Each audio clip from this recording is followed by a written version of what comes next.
અને દેવપૂજક સમાજના અગ્રણી એવા કરણભાઈ સાથળિયા પણ આપણી વચ્ચે અહીંયા ઉપસ્થિત છે અને શરૂઆતમાં પણ એમના 2-3 વખત મેં એમને અહીંયા ઉપસ્થિત જોયેલા છે. તો કરણભાઈ, આ 13 દિવસથી આપનું શું કહેવું છે? પ્રથમ તો જય હિન્દ, જય ભારત, જય માતાજી, જય સંવિધાન, જય ભીમ.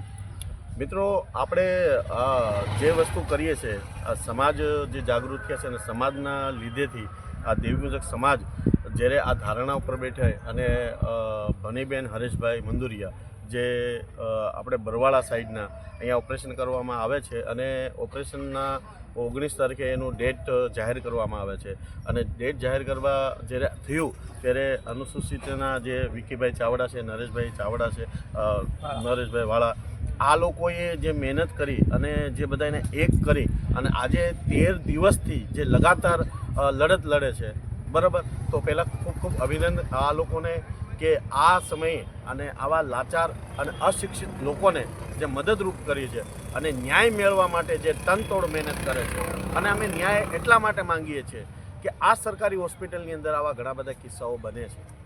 તો આજે જે આ જાગૃત જે વસ્તુ જે છે અને આપણે આ જાગૃત નહીં થઈએ, બરાબર, તો આ કિસ્સા આવા નવા બનતા રહે છે. તો મારે એટલું જ કહેવું છે, આ ભાજપ સરકાર હોય કે જે કાંઈ હોય, બરાબર, અહીંયાના જે કાંઈ મતદાન જે કાંઈ છે એ લોકોને એવું કહેવાનું છે, શું દેવીપૂજક સમાજને હક નથી ન્યાય માંગવાનો? શું દેવીપૂજક સમાજ ઇન્સાન નથી? શું દેવીપૂજક સમાજ માણસ નથી?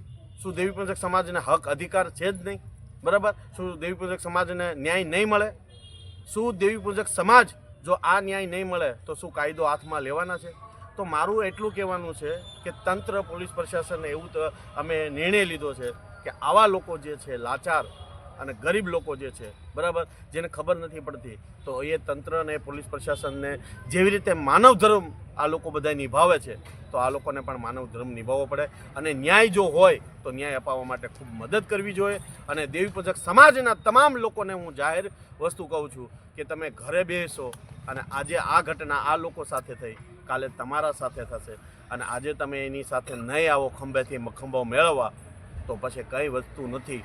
એટલે જ્યારે બધાય સમાજ એક થઈ ગયા હોય, બરાબર.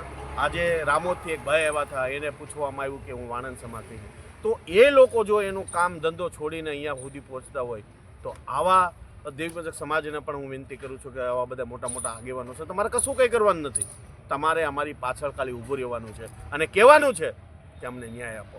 જો આ આક્ષેપ સાચો હોય અને કદાચને આ બેનનું જો કમોતે મોત થયું હોય તો અમે આ ન્યાય મેળવવા માટે કદાચને અમારો પોતાનો પ્રાણ આપી દેવું ને તોય કુરબાન છે. બાકી ન્યાય મેળવીને રહેશું. સત્ય માટે અમે લડવાના છીએ. અમે કોઈની ઉપર ખોટી રીતે આક્ષેપ નથી નાખવા માંગતા, ખોટી રીતે કોઈને હેરાન કરવા નથી માંગતા, પણ જો અમારી સાથે અન્યાય થયો છે તો એ ન્યાય મેળવવા માટે કદાચને અમારે હર્ષ સંઘવી સાહેબ પાસે જવું પડશે તો પણ જશું, બરાબર. નરેન્દ્ર મોદી સાહેબ સુધી જવું પડશે તોય બી જશું. ભૂપેન્દ્ર સાહેબ પાસે જવાનું થશે તો પણ અમે જશું. અમે હાર નથી માનવા અને અમે ભીનું સંકેલવાના નથી, આજ પણ નથી અને કાલે પણ નથી. કારણ કે અમારે હવે જે એક દલિત સમાજના, દેવીપૂજક સમાજના બધાય સમાજ જ્યારે એક થયો છે ત્યારે અમારે હવે તાકાત બની ગઈ છે, બરાબર. પહેલાં અમે આમ હતું, હવે અમે આ થઈ ગયા, હવે આ થઈ ગયું છે. એટલે હવે અમે કોઈનાથી ડરવાના નથી અને આ લોકોને અમે બધી રીતે મક્કમ બનાવી દીધા છે, બરાબર. એની પાસે કશું કાંઈ નથી તો સમાજ ઉઘરાણી કરીને એને બેસાડવાનું કહે છે. કારણ કે ન્યાય માટે અમે કોઈની ઉપર આક્ષેપ નહીં કર્યો અને અહીંના મેનેજમેન્ટવાળા જે પણ હોય એને પણ જવાબ આપવો પડશે. તો જય હિન્દ, જય ભારત, જય માતાજી, જય સંવિધાન, જય ભીમ.